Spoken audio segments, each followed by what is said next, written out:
বিলাসী। শরৎচন্দ্র চট্টোপাধ্যায়। লেখক পরিচিতি। শরৎচন্দ্র চট্টোপাধ্যায় 1876 খ্রিস্টাব্দের 15 সেপ্টেম্বর পশ্চিম বাংলার হুগলি জেলার দেবানন্দপুর গ্রামে জন্মগ্রহণ করেন। তার পিতার নাম মতিলাল চট্টোপাধ্যায়, জননী ভুবনমোহিনী দেবী। বাংলা সাহিত্যের সবচেয়ে জনপ্রিয় এই ঔপন্যাসিকের ছেলেবেলা কাটে দারিদ্র্যের মধ্যে। 24 বছর বয়সে মনের ঝোঁকে সন্ন্যাসী হয়ে গৃহত্যাগ করেছিলেন শরৎচন্দ্র। সঙ্গীতজ্ঞ হিসেবে খ্যাতির সূত্রে ঘটনাচক্রে এক জমিদারের বন্ধু হয়েছিলেন তিনি। জীবিকার তাগিদে দেশ ছেড়ে গিয়েছিলেন বার্মা মুল্লুকে, অর্থাৎ বর্তমান মিয়ানমারে। শরৎচন্দ্র তার জীবনের নানা অভিজ্ঞতা ও বিচিত্র সব মানুষের চরিত্র ফুটিয়ে তুলেছেন তার বিভিন্ন উপন্যাসে। বিশেষ করে সমাজের নিচু তলার মানুষ তার সৃষ্ট চরিত্রে অপূর্ব মহিমা নিয়ে চিত্রিত হয়েছে। কথাশিল্পী শরৎচন্দ্রের শিল্পী মানুষের মৌল বৈশিষ্ট্য, মানবতা ও মানুষের প্রতি ভালোবাসা। শরৎচন্দ্রের প্রথম মুদ্রিত রচনা কুন্তলীন পুরস্কারপ্রাপ্ত মন্দির নামে একটি গল্প। তার বিখ্যাত উপন্যাসগুলোর মধ্যে রয়েছে দেবদাস, পল্লী সমাজ, চরিত্রহীন, শ্রীকান্ত, গৃহদা, দেনা পাওনা ইত্যাদি। এসব উপন্যাসে বাঙালি নারীর প্রতিকৃতি অঙ্কনে তিনি অসামান্য দক্ষতা দেখিয়েছেন। তার বহু উপন্যাস ভারতবর্ষের বিভিন্ন ভাষায় অনূদিত ও চলচ্চিত্রায়িত হয়েছে। তার কয়েকটি উপন্যাস বিদেশি ভাষায়ও অনূদিত হয়েছে। সাহিত্যকর্মের স্বীকৃতি হিসেবে 1923 খ্রিস্টাব্দে কলিকাতা বিশ্ববিদ্যালয় তাকে জগত্তারিণী স্বর্ণপদক এবং ঢাকা বিশ্ববিদ্যালয় 1936 সালে তাকে সম্মানসূচক ডিলিট ডিগ্রি প্রদান করেন। শরৎচন্দ্র 1938 খ্রিস্টাব্দে 16 জানুয়ারি কলকাতায় মৃত্যুবরণ করেন। পাকা 2 ক্রোশ পথ হাঁটিয়া স্কুলে বিদ্যা অর্জন করিতে যাই, আমি একা নই, 10-12 জন, যাহাদের বাটি পল্লী গ্রামে, তাহাদেরই ছেলেদের শতকরা 80 জনকে এমন করিয়া বিদ্যা লাভ করিতে হয়। ইহাতে লাভের অঙ্কে শেষ পর্যন্ত একেবারে শূন্য না পড়িলেও যাহা পড়ে তাতে হিসাব করিবার পক্ষে এই কয়টা চিন্তা করিয়া দেখিলেই যথেষ্ট হইবে যে ছেলেদের সকাল 8টার মধ্যে বাহির হইয়া যাতায়াতে 4 ক্রোশ পথ ভাঙিতে হয়, 4 ক্রোশ মানে 8 মাইল নয়, ঢের বেশি। বর্ষার দিনে মাথার ওপর মেঘের জল, পায়ের নিচে 1 হাঁটু কাদা, এবং গ্রীষ্মের দিনে জলের বদলে কড়া সূর্য এবং কাদার বদলে ধুলার সাগর সাঁতার দিয়ে স্কুল ঘর করিতে হয়। সেই দুর্ভাগা বালকদের মা সরস্বতী খুশি হইয়া বর দিবেন কি? তাহাদের যন্ত্রণা দেখিয়া কোথায় যে তিনি লুকাইবেন ভাবিয়াবার না। তারপরে এই কৃতবিদ্য শিশুর দল বড় হইয়া একদিন গ্রামেই বসুন আর ক্ষুধার জ্বালায় অন্যত্রই যান। তাদের 4 ক্রোশ হাঁটা বিদ্যের তেজ আত্মপ্রকাশ করিবেই করিবে। কেহ কেহ বলেন শুনিয়াছি, আচ্ছা, যাদের ক্ষুধার জ্বালা তাদের কথা না হয় নাই ধরিলাম, কিন্তু যাদের যে সে জ্বালা নেই, তেমন সব ভদ্রলোকই বা কি সুখে গ্রাম ছাড়িয়া পলায়ন করেন? তারা বাস করিতে থাকিলে তো পল্লীর এত দুর্দশা হয় না। ম্যালেরিয়ার কথা না হয় নাই পারিলাম, সে থাক, কিন্তু ওই 4 ক্রোশ হাঁটার জ্বালায় কত ভদ্রলোকই যে ছেলেপুলে লইয়া গ্রাম ছাড়িয়া শহরে পালান তার আর সংখ্যা নাই। তারপরে একদিন ছেলেপুলের পড়াও শেষ হয় বটে, তখন কিন্তু শহরের সুখ সুবিধার রুচি লইয়া আর তাদের গ্রামে ফিরিয়ে আসা চলে না। কিন্তু থাক এ সকল বাজে কথা। স্কুলে যাই, 2 ক্রোশের মধ্যে এমন আরও তো 2-3 খানা গ্রাম পার হইতে হয়। কার বাগানে আম পাকিতে শুরু করিয়াছে, কোন বনে বৈচি ফল অপর্যাপ্ত ফলিয়াছে, কার গাছে কাঁঠাল এই পাখিল বলিয়া আর বর্তমান রংবার কাঁদি কাটিয়া লইবার অপেক্ষা মাত্র, আর কানাচে ঝোপের মধ্যে আনারসের গায়ে রং ধরিয়াছে, কার পুকুর পাড়ে খেজুর মতি কাটিয়া খাইলে ধরা পড়িবার সম্ভাবনা অল্প। এইসব খবর লইতেই সময় যায়, কিন্তু আসলে যা বিদ্যা, কামস্কাটকার রাজধানীর নাম কি এবং সাইবেরিয়ার খনির মধ্যে রূপা মেলে না সোনা মেলে, এই সকল দরকারি তথ্য অবগত হইবার ফুরসতি মেলে না। কাজেই এক্সামিনের সময় এডেনকে জিজ্ঞাসা করিলে বলি পার্সিয়ার বন্দর, আর হুমায়ুনের বাপের নাম জানিতে চাইলে লিখিয়া দিয়ে আসি তোগলক্ষা। এবং আজ 40-এর কোঠা পার হইয়াও দেখি এ সকল বিষয়ে ধারণা প্রায় একই রকমই আছে। তারপরে প্রমোশনের দিন মুখ ভার করিয়া বাড়ি ফিরিয়া আসিয়া কখনো বা দল বাঁধিয়া মতলব করি মাস্টারকে ঠ্যাঙানো উচিত। কখনো বা ঠিক করি অমন বিশ্রী স্কুল ছেড়ে দেওয়াই কর্তব্য। আমাদের গ্রামের একটি ছেলের সঙ্গে মাঝে মাঝেই স্কুলের পথে দেখা হইত। তার নাম ছিল মৃত্যুঞ্জয়। আমাদের যে সে বয়সে অনেক বড়, 3rd ক্লাসে পড়িত। তবে সে যে প্রথম 3rd ক্লাসে উঠিয়াছে সে খবর আমরা কেউই জানিতাম না। সম্ভবত তাহা প্রত্নতাত্ত্বিকের গবেষণার বিষয়। আমরা কিন্তু তার এই 3rd ক্লাসটা চিরদিনই দেখিয়া আসিয়াছি। তার 4th ক্লাসে পড়ার ইতিহাসও কখনো শুনি নাই। 2nd ক্লাসে উঠিবার খবরও পাই নাই। মৃত্যুঞ্জয়ের বাপ মা ভাই বোন কেহই ছিল না। ছিল শুধু গ্রামের এক প্রান্তে একটা প্রকাণ্ড আম কাঁঠালের বাগান, আর তার মধ্যে একটা প্রকাণ্ড পোড়ো বাড়ি, আর ছিল এক জ্ঞাতি খুড়া। খুড়ার কাজ ছিল ভাইপোর নানাবিধ দুর্নাম রটনা করা। সে গাঁজা খায়, সে গুলি খায়, এমনই আরো কত কি। তার আর একটা কাজ ছিল বলিয়া বেড়ানো ওই বাগানের অর্ধেকটা তার নিজের অংশ, নালিশ করিয়া দখল করার অপেক্ষা মাত্র। অবশ্য দখল একদিন তিনি পাইয়াছিলেন বটে, কিন্তু সে জেলা আদালতে নালিশ করিয়া নয়, ওপরের আদালতের হুকুমে। কিন্তু সে কথা পরে হইবে। মৃত্যুঞ্জয় নিজে রাধিয়া খাইত এবং আমের দিনে ওই আম বাগানটা জমা দিয়াই তাহার সারা বছরের খাওয়া পড়া চলিত, এবং ভালো করিয়াই চলিত। যেদিন দেখা হইয়াছে সেদিনে দেখিয়াছি ছেঁড়া খোড়া মলিন বইগুলো বগলে করিয়া পথের এক ধার দিয়ে নীরবে চলিয়াছে। তাহাকে কখনো কারো সহিত যাচিয়া আলাপ করিতে দেখি নাই, বরঞ্চ উপযাচক হইয়া কথা কহিতাম আমরাই। তাহার প্রধান কারণ ছিল এই যে দোকানের খাবার কিনিয়া খাওয়াইতে গ্রামের মধ্যে তাহার জোড়া ছিল না। আর শুধু ছেলেরাই না, কত ছেলের বাপ কতবার যে গোপনে ছেলেকে দিয়া তাহার কাছে স্কুলের মাহিনা হারাইয়া গিয়াছে, বই চুরি গেছে ইত্যাদি বলিয়া টাকা আদায় করিয়া লইত, তাহা বলিতে পারি না। কিন্তু ঋণ স্বীকার করা তো দূরের কথা, ছেলে তাহার সহিত একটা কথা কইয়াছে এ কথাও কোনো বাপ ভদ্র সমাজে কবুল করিতে চাহিত না। গ্রামের মধ্যে মৃত্যুঞ্জয়ের ছিল এমনই সুনাম। অনেকদিন মৃত্যুঞ্জয়ের দেখা নেই। একদিন শোনা গেল সে মরমর, আরেকদিন শোনা গেল মালোপাড়ার এক বুড়া মালো তাহার চিকিৎসা করিয়া এবং তাহার মেয়ে বিলাসী সেবা করিয়া মৃত্যুঞ্জয়কে জমের মুখ হইতে এ যাত্রা ফিরিয়া আনাইয়াছে। অনেকদিন তাহার মিষ্টান্নের সদ্যয় করিয়াছি। মনটা কেমন করিতে লাগিল। একদিন সন্ধ্যার অন্ধকারে লুকাইয়া তাহাকে দেখিতে গেলাম। তাহার পোড়ো বাড়িতে প্রাচীরের বালাই নেই। স্বচ্ছন্দে ভিতরে ঢুকিয়া দেখি ঘরের দরজা খোলা, বেশ উজ্জ্বল একটি প্রদীপ জ্বলিতেছে, আর ঠিক সম্মুখেই তক্তপোষের ওপর পরিষ্কার ধবধবে বিছানায় মৃত্যুঞ্জয় শুইয়া আছে। তাহার কঙ্কালসার দেহের প্রতি চাহিলেই বোঝা যায় বাস্তবিক যমরাজ চেষ্টার ত্রুটি কিছু করেন নাই, তবে শেষ পর্যন্ত সুবিধা করিতে উঠিতে পারে নাই। সে কেবল ওই মেয়েটির জোরে। সে শিওরে বসিয়া পাখার বাতাস করিতেছিল। অকস্মাৎ মানুষ দেখিয়া চমকিয়া উঠিয়া দাঁড়াইল। এই সেই বুড়া সাপুরের মেয়ে বিলাসী। তাহার বয়স 18 কি 28 ঠাহর করিতে পারিলাম না, কিন্তু মুখের প্রতি চাহিবা মাত্র টের পাইলাম বয়স যাই হোক, খাটিয়া খাটিয়া আর রাত জাগিয়া ইহার শরীরে আর কিছু নাই। ঠিক যেন ফুলদানিতে জল দিয়ে ভিজাইয়া রাখা বাসি ফুলের মতো। হাত দিয়ে এতটুকু স্পর্শ করিলে এতটুকু নাড়াচাড়া করিতে গেলেই ঝরিয়া পড়িবে। মৃত্যুঞ্জয় আমাকে চিনিতে পারিয়া বলিল, কে নেড়া? বলিলাম, মেয়েটা ঘাড় হেট করিয়া দাঁড়াইয়া রইল। মৃত্যুঞ্জয় দুই চারটি কথায় যাহা কহিল তাহার মর্ম এই যে প্রায় 1.5 মাস হইতে চলিল সে শয্যাগত। মধ্যে 10-15 দিন সে অজ্ঞান অচৈতন্য অবস্থায় পড়িয়াছিল।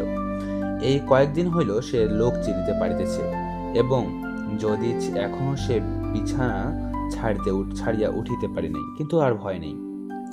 ভয় নাই থাকুক, কিন্তু ছেলে মানুষ হইলেও এটা বুঝিলাম, আজও যাহার শয্যা ত্যাগ করিয়া উঠিবার ক্ষমতা হয় নাই, সে রোগীকে এই বনের মধ্যে একাকী যে মেয়েটি বাঁচিয়া তুলিবার ভার লইয়াছেন, সে কত বড় গুরুভার। দিনের পর দিন, রাত্রির পর রাত্রি তাহার কত সেবা, কত শুশ্রূষা, কত ধৈর্য, কত রাত জাগা, সে কত বড় সাহসের কাজ। কিন্তু যে বস্তুটি এই অসাধ্য সাধন করিয়া তুলিয়াছিল, তাহার পরিচয় যদি সেদিন পাই নাই, কিন্তু আরেকদিন পাইয়াছিলাম। ফিরিবার সময় মেয়েটি তার একটি প্রদীপ লইয়া আমার আগে আগে ভাঙা প্রাচীরের শেষ পর্যন্ত আসিল। এতক্ষণ পর্যন্ত সে একটি কথাও কহে নাই। এইবার আস্তে আস্তে বলিল, রাস্তা পর্যন্ত তোমায় রেখে আসবো কি? বড় বড় আম গাছে সমস্ত বাগানটা যেন এক জমাট অন্ধকারের মতো বোধ হইতেছিল। পথ দেখা তো দূরের কথা, নিজের হাতটা পর্যন্ত দেখা যায় না। বলিলাম, পৌঁছে দিতে হবে না, শুধু আলোটা দাও। সে প্রদীপটা আমার হাতে দিতেই তাহার উৎকণ্ঠিত মুখের চেহারাটা আমার চোখে পড়িল। আস্তে আস্তে সে বলিল, একলা যেতে ভয় করবে না তো? একটু এগিয়ে দিয়ে আসবো?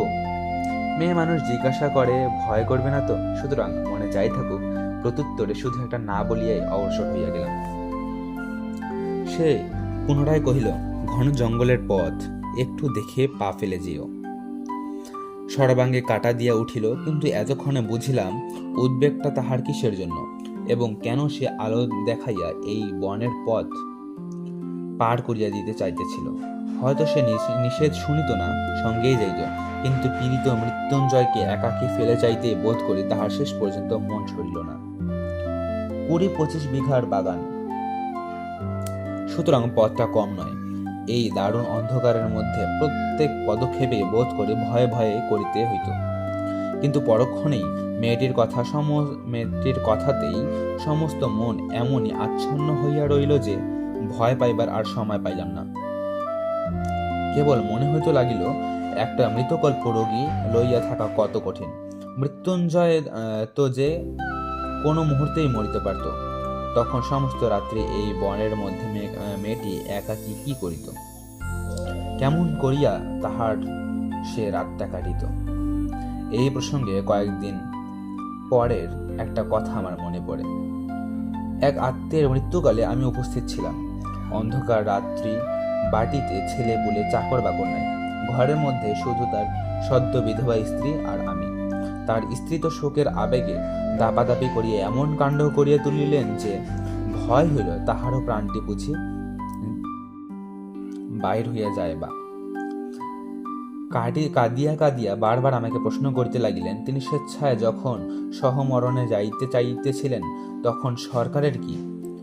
তার যে আর তিলার্ধ বাঁচিতে স্বাদ নাই, এ কি তাহারা বুঝিবে না? তাহাদের ঘরে কি স্ত্রী নেই? তাহারা কি পাষাণ? আর এই রাত্রেই গ্রামের 5 জন যদি নদীর তীরে কোনো একটা জঙ্গলের মধ্যে তাহার সহমরণের জোগাড় করিয়া দেয়, তো পুলিশের লোক জানিবে কি করিয়া? এমনই কত কি। কিন্তু আমার তো বসিয়া বসিয়া তার কান্না শুনিলেই চলে না। পাড়ায় খবর দেওয়া চাই, অনেক জিনিস জোগাড় করা চাই, কিন্তু আমার বাহিরে যাবার প্রস্তাব শুনিয়াই তিনি প্রকৃতিস্থ হইয়া উঠিলেন। চোখ মুছিয়া বললেন, ভাই, যা হবার সে তো হইয়াছে, আর বাহিরে গিয়া কি হইবে? রাতটা কাটুক না। বলিলাম, অনেক কাজ, না গেলেই যে নয়। তিনি বলিলেন, হোক কাজ, তুমি বসো। বলিলাম, বসলে চলবে না, একবার খবর দিতেই হবে।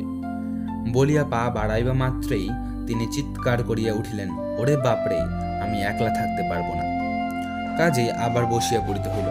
কারণ তখন বুঝিলাম, যে স্বামী জ্যান্ত থাকতে তিনি নির্ভয়ে 25 বছরের একাকী ঘর করিয়াছেন,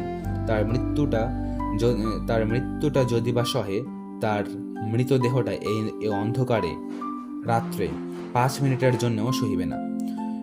বুক যদি কিছুতে ফাটে, তো সে এই মৃত স্বামীর কাছে একলা থাকিলে। কিন্তু দুঃখটা তাহার তুচ্ছ করিয়া দেখানো আমার উদ্দেশ্য নহে, কিংবা তা খাঁটি নহে এ কথা বলাও আমার অভিপ্রায় নয়, কিংবা একজনের ব্যবহারে তাহার চূড়ান্ত মীমাংসা হইয়া গেল তাহাও নয়। কিন্তু এমন আরো অনেক ঘটনা জানি, যাহার উল্লেখ না করিয়া আমি এই কথা বলিতে চাই যে কর্তব্য জ্ঞানের জোরে অথবা বহুকাল ধরিয়া একসঙ্গে ঘর করার অধিকারী এই ভয়টাকে কোনো মেয়ে মানুষ অতিক্রম করিতে পারে না। ইহা আর একটি শক্তি, যাহা বহু স্বামী স্ত্রী 100 বছরের একত্রে ঘর করার পরেও হয়তো তাহার কোনো সন্ধান পায় না। কিন্তু সহসা সে শক্তির পরিচয় যখন কোনো নর নারীর কাছে পাওয়া যায়, তখন সমাজের আদালতে আসামি করিয়া তাহাদের দণ্ড দেওয়ার আবশ্যক যদি হয় তো হোক, কিন্তু মানুষের যে বস্তুটি সামাজিক নয়, সে নিজে যে ইহাদের দুঃখে গোপনে অশ্রু বিসর্জন না করিয়া কোনো মতেই থাকিতে পারে না। প্রায় মাস 2 মৃত্যুঞ্জয়ের খবর লই নাই। যাহারা পল্লীগ্রাম দেখেন নাই কিংবা ওই রেলগাড়ির জানালায় মুখ বাড়াইয়া দেখিয়াছেন, তাহারা হয়তো সবিস্ময়ে বলিয়া উঠিবেন, এ কেমন কথা, এ কি কখনো সম্ভব হইতে পারে? অত বড় অসুখটা চোখে দেখিয়া আসিয়াও মাস দুই আর তার খবরই নাই। তাহাদের অবগতির জন্য বলা আবশ্যক যে এ শুধু সম্ভব নয়, এই হইয়া থাকে। একজনের বিপদে পাড়াশুদ্ধ ঝাঁক বাঁধিয়া উপুর হইয়া পড়ে, এই যে একটা জনশ্রুতি আছে, জানি না তাহা সত্যযুগে পল্লীগ্রামে ছিল কিনা, কিন্তু এ কালে তো কোথাও দেখিয়াছি বলিয়া মনে করিতে পারি না। তবে তাহার মরার খবর যখন পাওয়া যায় নাই, তখন সে যে বাঁচিয়া আছে এ ঠিক। এমনই সময় হঠাৎ একদিন কানে এলো মৃত্যুঞ্জয়ের সেই বাগানের অংশীদার খুড়া তোল পাড় করিয়া বেড়াইতেছেন যে গেল গ্রামটায় এবার রসাতলে গেল। নালতের মৃত্যুর বলিয়া সমাজে আর তার মুখ বাহির করিবার যে রহিল না, জোর রইল না। অকাল কুষ্মাণ্ডটা একটা সাপুরের মেয়ে নিকা করিয়া ঘরে আনিয়াছে, আর শুধু নিকা নয়, তাও না হয় চুলায় যা, তাহার হাতে ভাত পর্যন্ত খাইতেছে।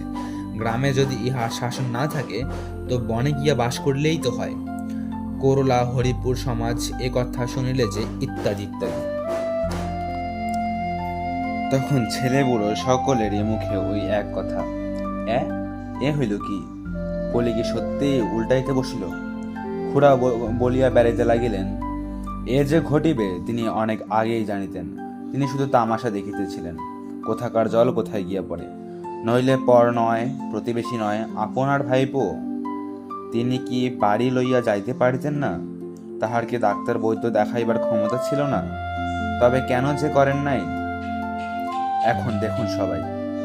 কিন্তু আর তো চুপ করিয়া থাকা যায় না, এ যে মৃত্যুর বংশের নাম ডুবিয়া যায়, গ্রামের যে মুখ পড়ে। তখন আমরা গ্রামের লোক মিলিয়া যে কাজটা করিলাম, তাহা মনে করিলে আমি আজও লজ্জায় মরিয়া যাই। খুড়া চলিলেন নারদের মৃত্যুর বংশের অভিভাবক হইয়া, আর আমরা 10-12 জন সঙ্গে চলিলাম গ্রামের বদন দগ্ধ না হয় এই জন্য। মৃত্যুঞ্জয়ের পোড়ো বাড়িতে গিয়া যখন উপস্থিত হইলাম, তখন সবে মাত্র সন্ধ্যা হইয়াছে।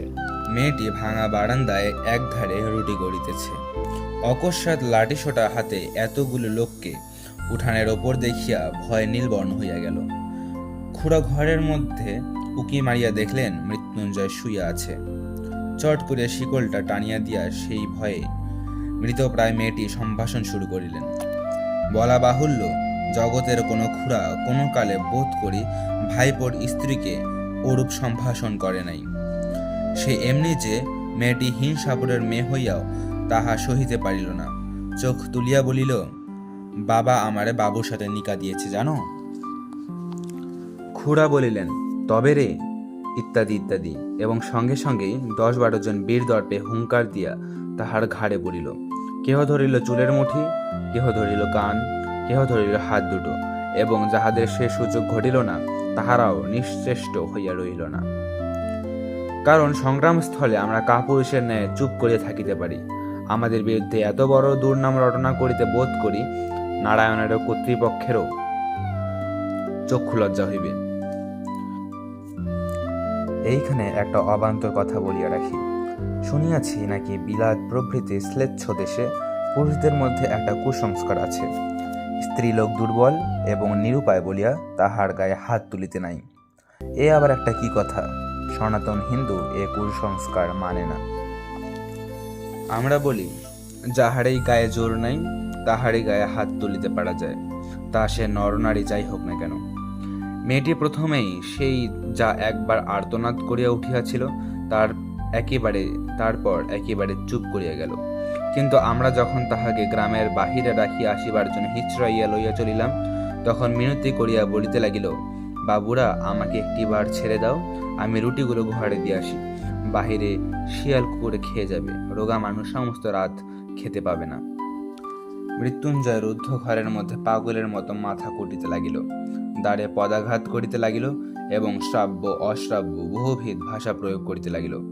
কিন্তু আমরা তাহাতে তিলার্ধ বিচলিত হইলাম না। স্বদেশের মঙ্গলের জন্য সমস্ত অকাতরে সহ্য করিয়া টানিয়া লইয়া চলিলাম বলিতেছি, কেননা আমিও বরাবর সঙ্গে ছিলাম, কিন্তু কোথায় আমার মধ্যে একটুখানি দুর্বলতা ছিল। আমি তার গায়ে হাত দিতে পারিনি, বরঞ্চ কেমন যেন কান্না পাইতে লাগিল। সে যে অত্যন্ত অন্যায় করিয়াছে এবং তাহাকে গ্রামের বাহির করাই উচিত বটে, কিন্তু এটাই যে আমার ভালো কাজ করিতেছি সে কিছুতেই মনে করিতে পারিলাম না। কিন্তু আমার কথা থাক, আপনারা মনে করিবেন না পল্লীগ্রামে উদারতার একান্ত অভাব, মোটেই না। বরঞ্চ বড়লোক হইলে আমরা এমন সব ঔদার্য প্রকাশ করি যে শুনলে আপনারা অবাক হইয়া যাইবেন। এই মৃত্যুঞ্জয়টাই যদি না তাহার হাতে ভাত খাইয়া অমার্জনীয় অপরাধ করিত, তাহা হইলে তো আমাদের এত রাগ হইত না। আর কায়েতের ছেলের সঙ্গে সাপুরের মেয়ের নিকা, এ তো একটা হাসিয়া উড়াইয়া দেওয়ার কথা। কিন্তু কাল করিল যে ওই ভাত খাইয়া, হোক না সে 2.5 মাসের রোগী, হোক না সে শয্যাশয়ী, কিন্তু তাই বলিয়া ভাত, লুচি নয়, সন্দেশ নয়, পাঁঠার মাংস নয়, ভাত খাওয়া যে অন্য পাপ, সে তো আর সত্যই মাপ করা যায় না। তাহা নইলে পল্লীগায়ের লোক সংকীর্ণ চিত্ত নয়। 4 ক্রোশ হাঁটা বিদ্যা যেসব ছেলের পেটে, তারাই তো একদিন বড় হইয়া সমাজের মাথা হয়। দেবী বিনা পানের বরে সংকীর্ণতা তাহাদের মধ্যে আসিবে কি করিয়া? এই তো ইহারই কিছুদিন পরে প্রাতঃস্মরণীয় স্বর্গীয় মুখোপাধ্যায় মহাশয়ের বিধবা পুত্রবধূ মনের বিরাগ্যে বছর 2 কাশীবাস করিয়া যখন ফিরে আসিলেন, তখন নিন্দুকেরা কানাকানি করিতে লাগিল যে অর্ধেক সম্পত্তি ওই বিধবার এবং পাছে তাহা বেহাত হয়, এই ভয়েই ছোটবাবু অনেক চেষ্টা, অনেক পরিশ্রমের পর বৌঠানকে যেখান হইতে ফিরিয়া আনিয়াছেন সেটা কাশী বটে। যাই হোক, ছোটবাবু তাহার স্বাভাবিক ঔদার্যের গ্রামের 12 আনি পূজা বাবদ 200 টাকা দান করিয়া 5খানা গ্রামের ব্রাহ্মণের সদক্ষিণা উত্তর ফালহারের পর প্রত্যেক সদ্ব্রাহ্মণের হাতে যখন একটা করিয়া কাঁসার গ্লাস দিয়ে বিদায় করিলেন, তখন ধন্য ধন্য পড়িয়া গেল। এমনকি পথে আসিতেই অনেকেই দশের এবং দেশের কল্যাণের নিমিত্ত কামনা করিতে লাগিলেন। এমন সব যারা বড়লোক, তাদের বাড়িতে বাড়িতে মাসে মাসে এমন সদানুষ্ঠানের আয়োজন হয় না কেন? কিন্তু যাক, মহত্বের কাহিনী আমাদের অনেক আছে, যুগে যুগে সঞ্চিত হইয়া প্রায় প্রত্যেক পল্লীবাসীর দ্বারেই স্তূপকার হইয়া উঠিয়াছে। এই দক্ষিণবঙ্গের অনেক পল্লীতে অনেক দিন ঘুরিয়া গৌরব করিবার মতো অনেক বড় বড় ব্যাপার প্রত্যক্ষ করিয়াছি। চরিত্রেই বলো, ধর্মেই বলো, সমাজেই বলো, আর বিদ্যাতেই বলো, শিক্ষা একেবারে পুরা হইয়াছে। এখন শুধু ইংরেজকে কষিয়া গালিগালাজ করিতে পারিলে দেশটা উদ্ধার হইয়া যায়। বৎসরখানে গত হইয়াছে, মশার কামড় আর সহ্য করিতে না পারিয়া সবে মাত্র সন্ন্যাসীগিরি ইস্তফা দিয়া ঘরে ফিরিয়াছি। একদিন দুপুরবেলা ক্রোশ 2 দূরের মালোপাড়ার ভিতর দিয়া চলিয়াছি।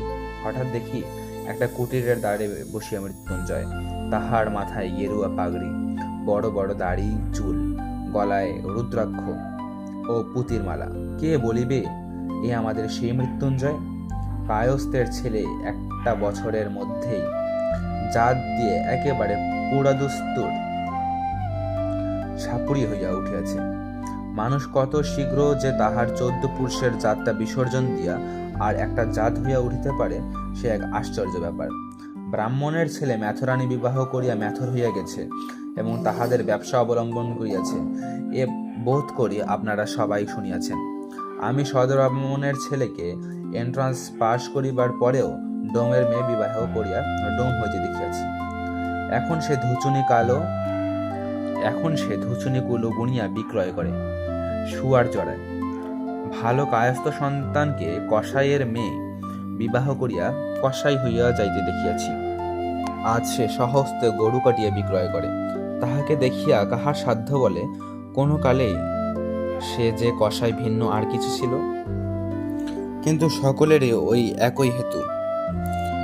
আমার তাই তো মনে হয়, এমন করিয়া এত সহজে পুরুষকে যাহারা টানাইয়া নামাইতে পারে, তাহারা কি এমনই অবলীলাক্রমে তাহাদের ঠেলিয়া উপরে তুলিতে পারে না?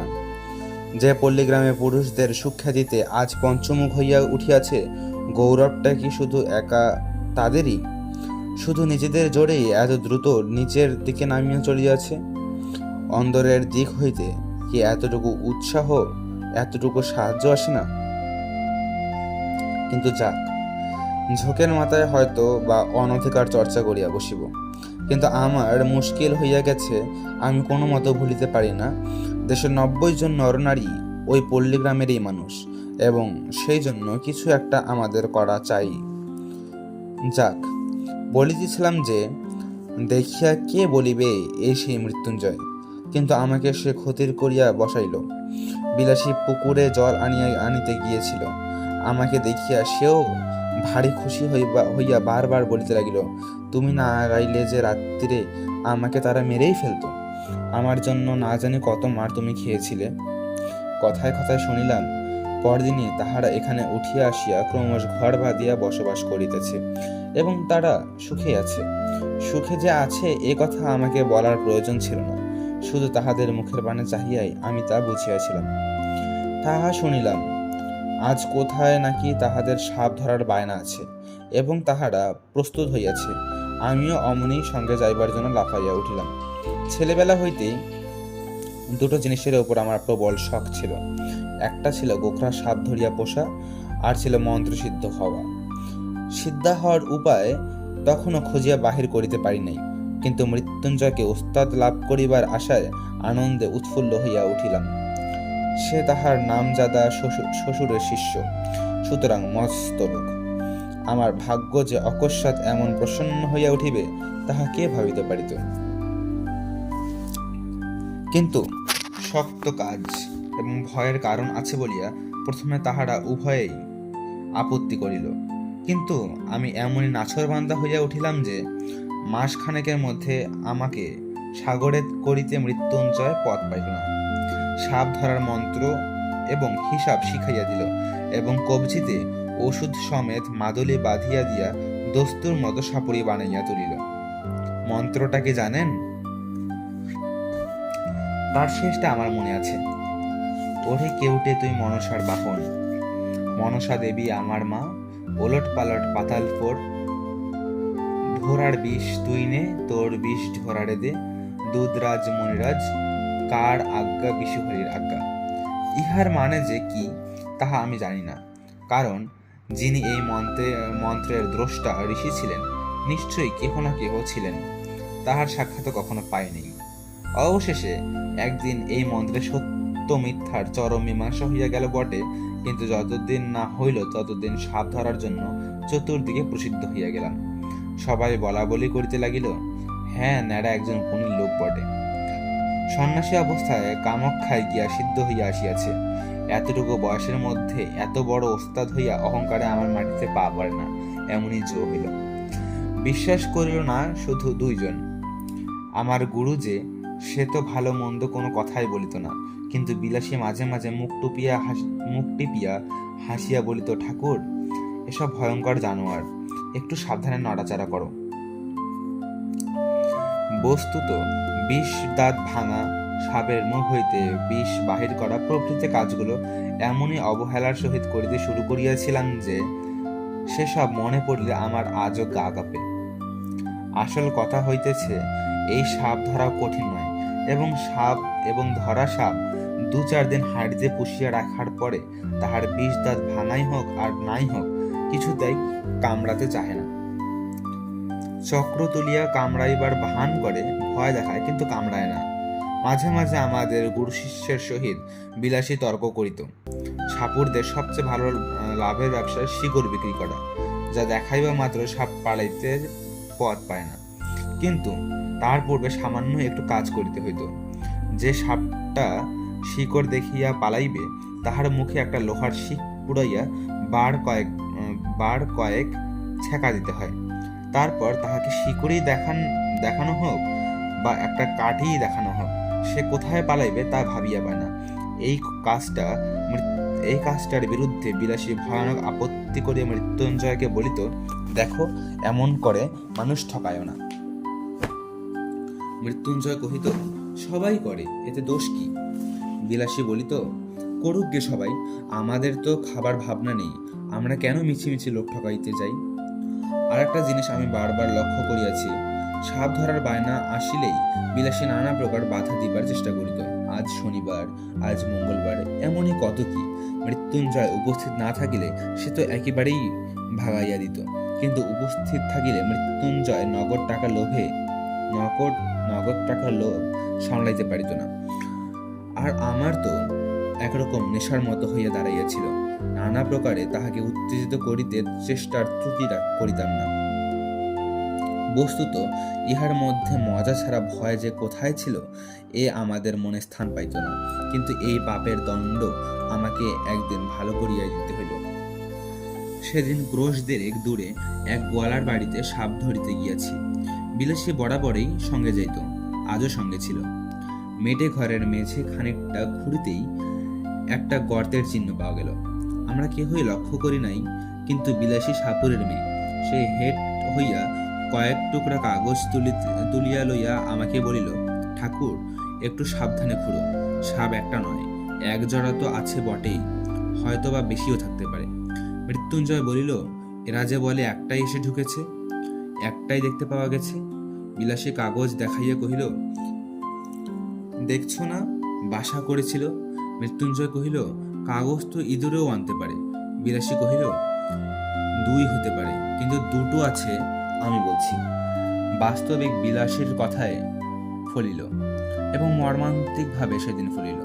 মেয়ের দশকের মধ্যে একটা প্রকাণ্ড গোখরো ধরিয়া ফেলিয়া মৃত্যুঞ্জয় আমার হাতে দিল, কিন্তু সেটাকে ঝাঁপের মধ্যে পুড়িয়া না ফিরিতেই মৃত্যুঞ্জয় উফ করিয়া নিঃশ্বাস ফেলিয়া বাহিরে আসিয়া দাঁড়াইল।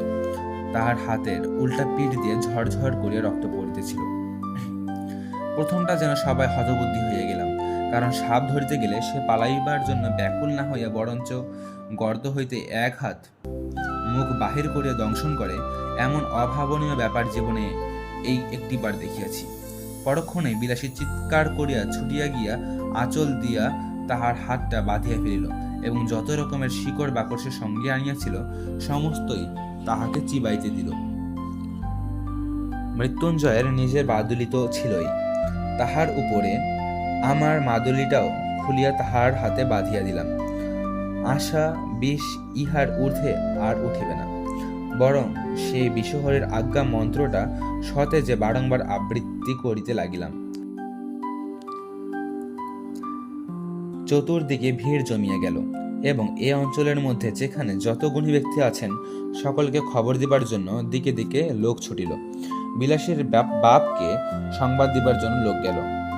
আমার মন্ত্র পড়ার আর বিরাম নাই, কিন্তু ঠিক সুবিধা হইতেছে বলিয়া মনে হইল না। তথাপি আবৃত্তি সমভাবেই চলিতে লাগিল। কিন্তু মিনিট 15-20 পরেই যখন মৃত্যুঞ্জয় একবার বমি করিয়া দিল, তখন বিলাসী মাটির ওপর একেবারে আছাড় খাইয়া পড়িল। আমিও বুঝিলাম বিষহরীর দোহাই বুঝি বা আর খাটে না। নিকটবর্তী আরো 2-4 জন ওস্তাদ আসিয়া পড়িলেন, এবং আমরা কখনো বা একসঙ্গে কখনো আলাদা 33 কোটি দেবদেবীর দোহাই পড়িতে লাগিলাম, কিন্তু বিষ দোহাই মানিল না। রোগীর অবস্থা ক্রমেই মন্দ হইতে লাগিল। যখন দেখা গেল ভালো কথাই হইবে না, তখন 3-4 জন ওঝা মিলিয়া বিষকে এমনই অকথ্য অশ্রাব্য গালিগালাজ করিতে লাগিল যে বিষের কান থাকিলে সে মৃত্যুঞ্জয় সেদিন দেশ ছাড়িয়া পালাইত। কিন্তু কিছুতেই কিছু হইল না। আরো আধ ঘন্টা ধস্তের পরে রোগী তাহার বাপ মায়ের দেওয়া মৃত্যুঞ্জয় নাম, তাহার শ্বশুরের দেওয়া মন্ত্রৌষধি সমস্ত মিথ্যা প্রতিপন্ন করিয়া ইহলোকের লীলা সাঙ্গ করিল। বিলাসী তাহার স্বামীর মাথাটা কোলে করিয়া বসিয়াছিল, সে যেন একেবারে পাথর হইয়া গেল। যাক, তাহার দুঃখের কাহিনীটা আর বাড়াইব না, কেবল এতটুকু বলিয়া শেষ করিব যে সে 7 দিনের বেশি বাঁচিয়া থাকাটা সহিতে পারিল না। আমাকে শুধু একদিন বলিয়াছিল, ঠাকুর, আমার মাথার দিব্যি রইল, এসব তুমি আর কখনো করো না।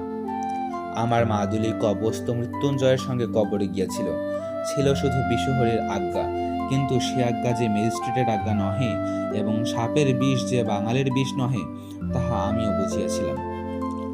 একদিন গিয়া শুনিলাম ঘরে তো আর বিষের অভাব ছিল না। বিলাসী আত্মহত্যা করিয়া মরিয়াছে, এবং শাস্ত্রমতে সে নিশ্চয়ই নরকে গিয়াছে। কিন্তু যেখানেই যাক, আমার নিজের যখন যাইবার সময় আসিবে, তখন ওইরূপ কোনো এক নরকে যাওয়ার প্রস্তাবে পিছাইয়া দাঁড়াইব না, এই মাত্র বলিতে পারি। খুড়ামশাই 16 আনা বাগান দখল করিয়া অত্যন্ত বিজ্ঞের মতো চারিদিকে বলিয়া বেড়াইতে লাগিলেন, ওর যদি না অপঘাত মৃত্যু হবে তো কার হবে? পুরুষ মানুষ অমন একটা ছেড়ে 10টা করুক না কেন, তাতে তো তেমন আসে যায় না, না হয় একটু নিন্দাই হতো। কিন্তু হাতে ভাত খেয়ে মরতে গেলি কেন? নিজে মরলো, আমার পর্যন্ত মাথাটা হেট করে গেল। না পেলে এক ফোঁটা আগুন, না পেলে একটা পিণ্ডি, না হলো একটা ভোজি উচ্ছন্ড। গ্রামের লোক এক বাক্যে বলিতে লাগিল, তাহাতে আর সন্দেহ কি? অন্য পাপ? বাপ রে, এর কি আর প্রায়শ্চিত্ত আছে? বিলাসীর আত্মহত্যার ব্যাপারটা অনেকের কাছে পরিহাসের বিষয় হইল। আমি প্রায় ভাবি, এ অপরাধ হয়তো ইহারা উভয়ে করিয়াছিল, কিন্তু মৃত্যুঞ্জয় তো পল্লী গ্রামেরই ছেলে, পাড়া গায়েরই তেলে জলেই তো মানুষ। তবু অত বড় দুঃসাহসের কাজে প্রবৃত্তি করিয়াছিল, তাহাকে যে বস্তুটা সেটা কেহ একেবার চোখ মেলিয়া দেখিতে পারিল না। আমার মনে হয় যে দেশে নরনারীর মধ্যে পরস্পরের হৃদয়ে জয় করিয়া বিবাহ করিবার রীতি নাই, বরঞ্চ তাহা নিন্দার সামগ্রী।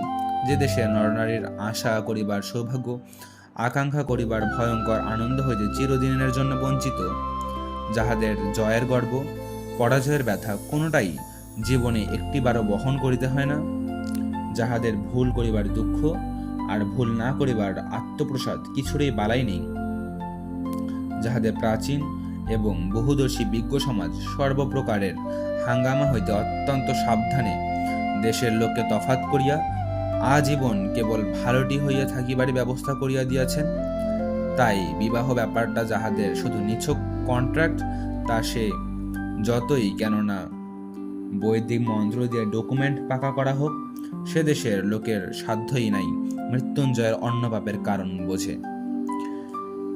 বিলাসীকে যাহারা উপহাস করিয়াছিলেন, তাহারা সাধু গৃহস্থ এবং সাধ্বী গৃহিণী, অক্ষয় সতীলোক তাহারা সবাই পাইবেন, তাও আমি জানি। কিন্তু সেই সাপুড়ে মেয়েটি যখন একটি পীড়িত শয্যাগত লোককে তিল তিল করিয়া জয় করিতেছিল, তাহার তখনকার সেই গৌরবের কণামাত্র হয়তো আজিও ইহাদের কেহ চোখে দেখেন নাই। মৃত্যুঞ্জয় হয়তো নিতান্তই এক তুচ্ছ মানুষ ছিল, কিন্তু তাহার হৃদয় জয় করিয়া দখল করার আনন্দটাও তুচ্ছ নয়, সে সম্পদও অকিঞ্চিৎকর নহে। এই বস্তুটাই এদেশের লোকের পক্ষে বুঝিয়া ওঠা কঠিন।